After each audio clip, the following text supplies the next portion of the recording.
Welcome to the Glytamins audio presentation. In the next 20 minutes, you will learn what gallstones are, what kinds of problems they can cause, and what you can do to get rid of them. Gallstones are nothing more than coagulated bile. Bile is the green alkaline liquid produced by the liver, which, among other things, helps us digest our food. The liver produces about a liter of bile a day and stores it in a muscular sac called the gallbladder. The gallbladder then squirts this bile down a tube called the common bile duct into the small intestines to mix with the food that comes from the stomach. Well, that's what's supposed to happen. Unfortunately, with nutritional deficiencies and exposure to certain toxins, bile can thicken and form what is known as biliary sludge. When this biliary sludge forms, it makes it very hard for the gallbladder to get the bile into the small intestines.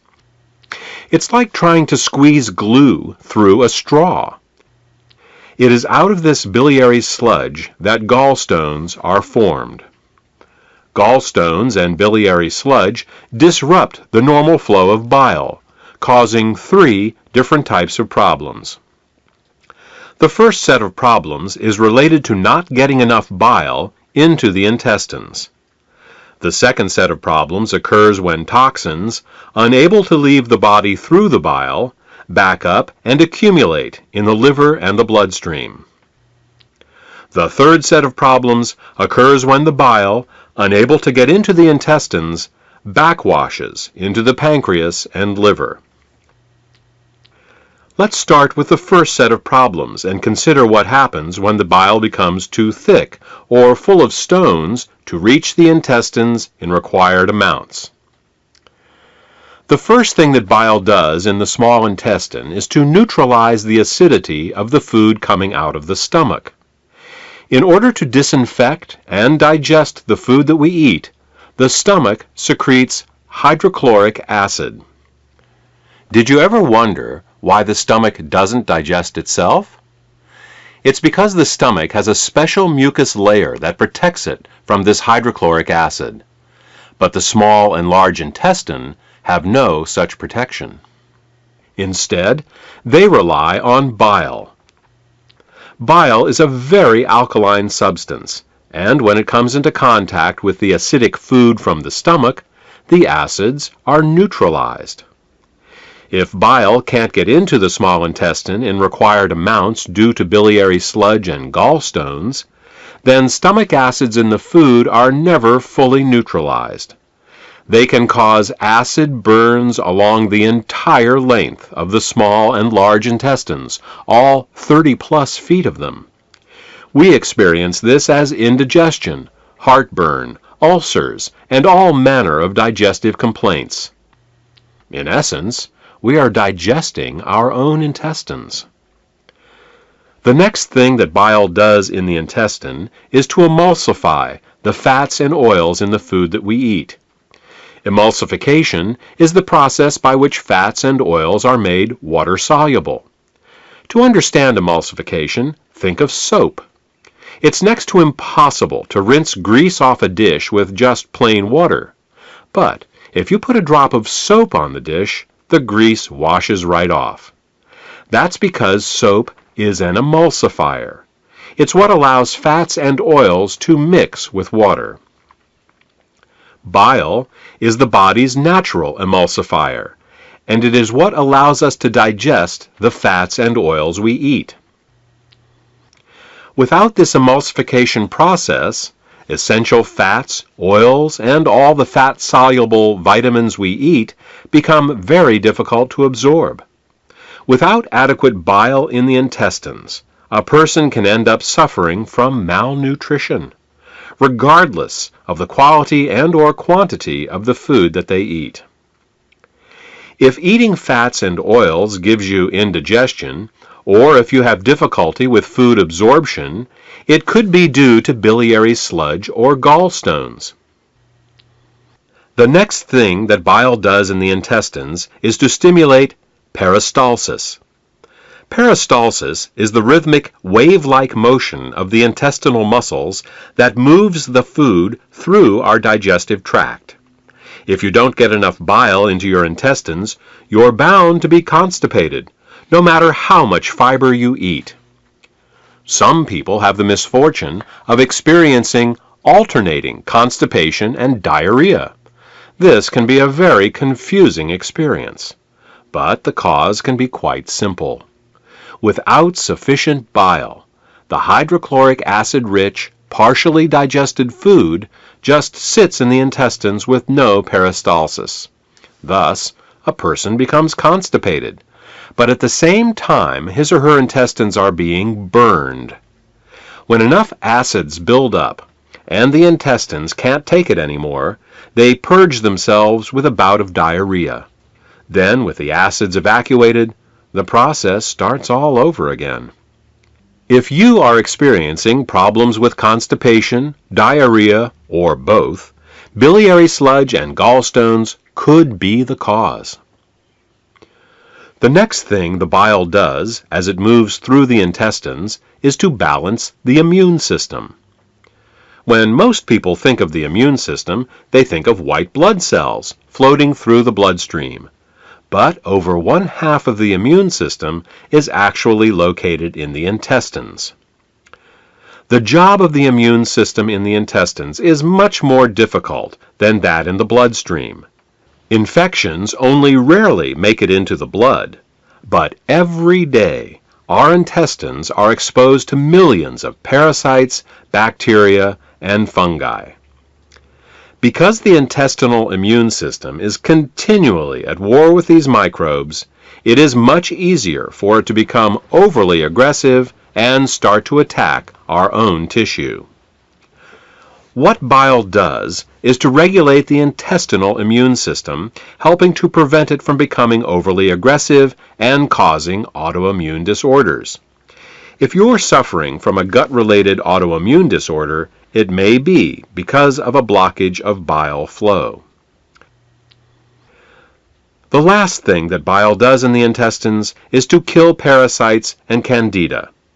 Tests show that even the healthiest person still has some degree of parasitic and fungal infection. While there are many antiparasitic and antifungal remedies available in the marketplace, most of them are mildly toxic and therefore unsuitable for daily use. If, however, your bile flow is healthy, then you have a built-in defense against parasites and candida. Well, that about covers what bile does to maintain the health of the intestines, and what happens when bile can't get into the intestines in proper amounts due to the presence of biliary sludge and gallstones. Now, let's turn our attention to what happens when biliary sludge and gallstones cause toxins to back up into the bloodstream. Just as the kidneys remove water-soluble toxins from our bodies, the liver removes fat-soluble toxins from our bodies by putting them into the bile. If the bile gets clogged up due to biliary sludge and/or gallstones, then the fat-soluble toxins can't get out, and they start to build up in the body. One of the first signs that bile is backing up is an increase in cholesterol. This happens because the only way cholesterol can leave the body is through the bile. Impaired bile excretion causes cholesterol levels to rise. It's that simple. In addition to the levels of cholesterol rising, bilirubin levels can also begin to rise. If they get to be bad enough, you can see the whites of a person's eyes, and sometimes their skin, take on a yellow tint. The technical term for this is jaundice. While an increase in cholesterol and bilirubin levels in the body is easy to recognize, the accumulation of other toxins is not. Literally thousands of toxins and chemicals are processed by the liver for removal through the bile each day. When gallstones and biliary sludge prevent these toxins from leaving the body, They begin to accumulate in the bloodstream and the tissues, causing all sorts of problems. Dissolving gallstones in biliary sludge is an often overlooked but vitally important part of any detoxification program. The last problem we will discuss, that is caused by bile backing up into the bloodstream, has to do with immune function. As we said earlier, bile plays an important role in the immune system of the intestines by keeping it from becoming overly aggressive. Unfortunately, what's good for the immune system of the intestines is terrible for the rest of the body. Studies have shown that when bile acids are present in the bloodstream, they inhibit chemotaxis and phagocytosis. These are fancy words for how well white blood cells can locate, move towards, and swallow infectious microbes. Thus, what starts out as a beneficial immunoregulative action in the intestines becomes an immunosuppressive action in the bloodstream and the tissues. These are all effects of bile backing up in the bloodstream. The final set of problems we will discuss is how biliary sludge and gallstones can affect the neighboring organs. In addition to bile acids backing up into the bloodstream, bile can also back up into the pancreas and liver, where it can cause alkaline burns. This is because the liver, pancreas, and gallbladder all share the same basic plumbing, the common bile duct. There are valves that keep the bile from backing up into the liver and pancreas. If a small stone finds its way into one of these valves, the valve can get stuck in the open position. If this happens, then every time the gallbladder contracts to squeeze the bile into the small intestines, it can also squeeze the bile into the pancreas and the liver, causing caustic alkali burns and irritation. You see, very alkaline substances can burn us just as easily as very acidic ones. And with a pH of 9.5, bile is very alkaline. Mild alkali burns for a short time in these organs may only result in local irritation, but over a long period of time, these alkali burns can cause diabetes, hepatitis, and cancer. Now that you know all the problems associated with biliary sludge and gallstones, the next question is, what can we do about it? Well, if the stones are large enough, your doctor may recommend surgical removal of the gallbladder. While taking out the gallbladder will rid a person of any stones that have formed in that gallbladder, it does nothing for the gallstones that are in other locations, nor can it do anything about the cause of the gallstones. In fact, even with the gallbladder surgically removed, gallstones can, and often will, continue to form in the liver and in the hepatic ducts, because the underlying cause of the thickening of the bile and the formation of the gallstones has not been addressed.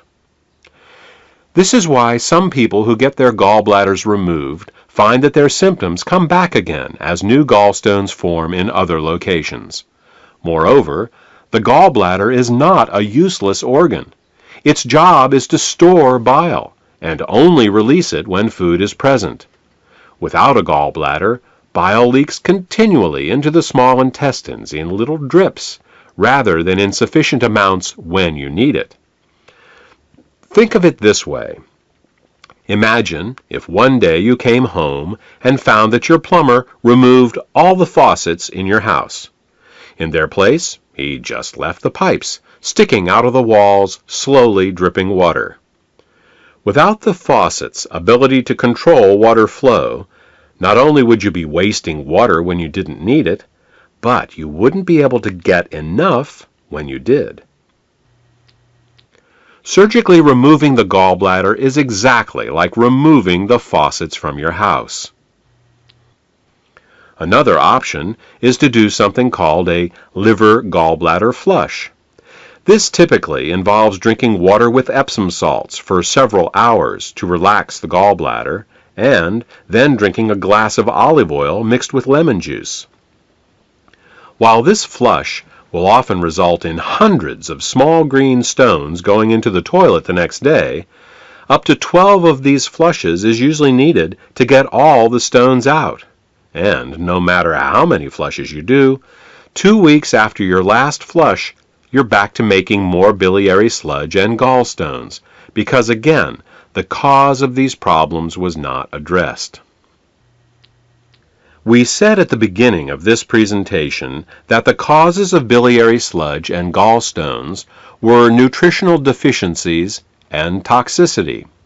Let's talk more about that now. There are 3 ingredients that the body uses to dissolve biliary sludge and gallstones and to keep the bile in liquid form. They are the amino acids glycine and taurine and phosphatidylcholine. As long as these ingredients are available, bile will stay liquid, but the moment they are in short supply, biliary sludge and gallstones will start to form. The problem is that in addition to keeping the bile healthy, these 3 ingredients are also used for detoxification. Glycine and taurine are involved in a detoxification process called peptide conjugation, and phosphatidylcholine is used in a detoxification process called methylation. Now, if we were only exposed to toxins once in a while, it wouldn't be a problem. But in today's world, we are chronically exposed to toxins. As a result, we end up being continually deficient in these 3 ingredients. Take chlorine, for example. As a disinfectant, chlorine is one of the great public health success stories of the 20th century. When it was first used to purify water in the early 1900s, typhoid fever, cholera, and dysentery virtually disappeared from the U.S. But there is a price to pay for using it. Chlorine is very irritating to the body, so it must be detoxified. And the only way chlorine can be detoxified is with glycine and taurine. Since we are exposed to chlorine compounds with every glass of water we drink and every shower we take, it's easy to see how our glycine and taurine levels are lowered every day. Adrenaline and noradrenaline are 2 other examples. These 2 hormones are created every time we experience fear or anger. While they are useful in emergencies, if they stay in the body for more than a short time, they can cause terrible damage. Methylation is the pathway the body uses to get rid of both adrenaline and noradrenaline. One of the main methyl donors for the methylation pathway in the body is phosphatidylcholine. Thus, the more stressed we are, the lower our levels of phosphatidylcholine become. These are just 2 examples of how toxins, both internal and external, can cause us to become chronically deficient in glycine, taurine, and phosphatidylcholine. So, why not just take these 3 ingredients in an oral supplement? Wouldn't that work? Only partially. You see, the body has many uses for these 3 ingredients, and if you take them orally, they will be shared by all the systems of the body. What we need is a way to get these ingredients right to the liver, where the bile is made in the first place. With these facts in mind, we have created Glytamins suppositories. Glytamins suppositories contain glycine, taurine, and phosphatidylcholine to help support the body in both dissolving biliary sludge and gallstones, as well as preventing them from recurring. Also, since glytamins are in suppository form, they are able to deliver the ingredients directly to the liver through the portal vein for greater effect. The Glytamins formula also contains the herbs bupleurum, peppermint, and chancca piedra. These herbs are used to further help the liver detoxify and to help relax the gallbladder so that as the bile begins to flow, stones can pass out more easily. In addition, scientific studies have shown that Chancapiedra can both dissolve and prevent uric acid and oxalate crystallizations. Since these are the main ingredients found in kidney stones, Glytamins may help support the body in dissolving kidney stones as well. Properly liquefied bile both dissolves and prevents gallstones. It neutralizes stomach acids before they can burn the small and large intestine, stimulates healthy peristalsis, balances the immune system, protects the liver and pancreas from caustic alkali burns, kills parasites and candida, and allows the removal from your body of toxic fats and cholesterol. For more information about Glytamins, or to order this beneficial product, contact the healthcare professional who gave you this CD.